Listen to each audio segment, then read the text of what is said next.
Have you ever had good news that you just couldn't wait to share with somebody? I mean, maybe you went to a fantastic restaurant. Maybe it was a bigger milestone. I had a friend yesterday. They were posting all of their wedding pictures onto Facebook from their big day, and they wanted to proclaim it to everybody.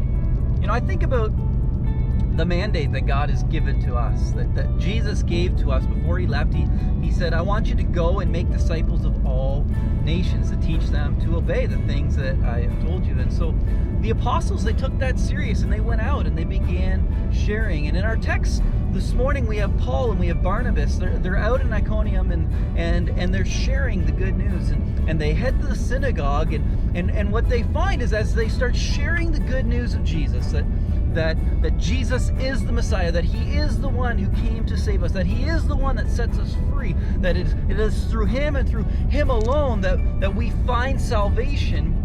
They found a great number of people believed and gave their lives over to Jesus. And what an incredible thing. And it seems like everything is just going perfectly. They're sharing the gospel, people are receiving it, things are going well. And then there's a group of people, there's always that group of people that don't like what they're hearing, that don't like this message that's being brought. And so they began talking against what they were doing. In fact, these Jewish people in Paul's day, they were talking against them, and they were riling up some of the other people in the city, the Greeks. They were riling them up against Paul and Barnabas and the others that were there sharing. And yet they pressed on. And it says that they were able to do miracles and do incredible things for the kingdom of God in that period of time. And then what they found, though, was that these people who were resisting them really wanted to stop them, really didn't like what was going on. And so they plotted against them. And in fact, they got to the point where Paul becomes aware of what's happening, and they head off to another city, to Lystra, and they move on because of this opposition. In Acts chapter 14, in the first 7 verses, it says this to us today. Now at Iconium they entered together into the Jewish synagogue and spoke in such a way that a great number of both Jews and Greeks believed. But the unbelieving Jews stirred up the Gentiles and poisoned their minds against the brothers. So they remained for a long time, speaking boldly for the Lord, who bore witness to the word of his grace, granting signs and wonders to be done by their hands. But the people of the city were divided. Some sided with the Jews and some with the apostles. When an attempt was made by both Gentiles and Jews with their rulers to mistreat them and stone them, they learned of it, and they fled to Lystra and Derbe, cities of Lycaonia, and to the surrounding country, and there they continued to preach the gospel. And so there's some really interesting things that we can take away from this. I think there's 2 things, and that's, I think, first of all, to know when to persevere, to know when to press on, and then also know when it's time to move on.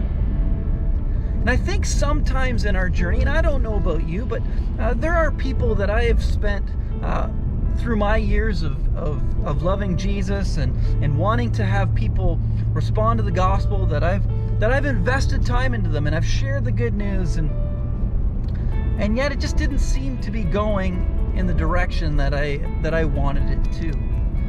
And so there are sometimes points in our journey where we have to say, all right, God, I'm just going to commit this person to you. I'm going to pray for them still faithfully, but I'm going to just commit them into your hands.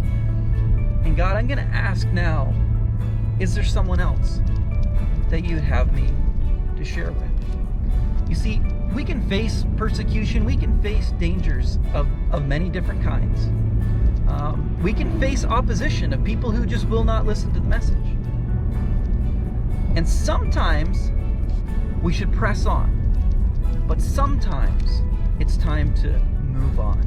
And so I just want to leave you with that thought today, that as you are sharing, that's not an excuse for us to not share. That's just a reminder that sometimes that we need to start sharing with some others. That it's time that maybe those that we've focused on right now, we need to leave them into God's hand. And we need to move on to the next chapter and say, all right, Lord, I want to be obedient to your word. I want to be obedient to the command that Jesus gave of go and make disciples. Who is that person? Who are these people that you want me to share the gospel with? And I think that's the key thing when it comes to leaning in and persevering and drawing back and moving on is, am I listening to the Spirit of God so that those that need to hear the truth, those who are called by God's name, who will respond to the good news, that those are the ones that I'm listening for by God, because I don't know who they are, but God knows who they are. He has a message for everybody, but only some are going to respond. And so am I obediently following and listening and saying, all right, who is it that you would have me to share the good news with today, that they might respond and receive the joy of your salvation? Because friends, that's great news. There is no greater joy, at least that I've found, than when someone responds to the good news of Jesus.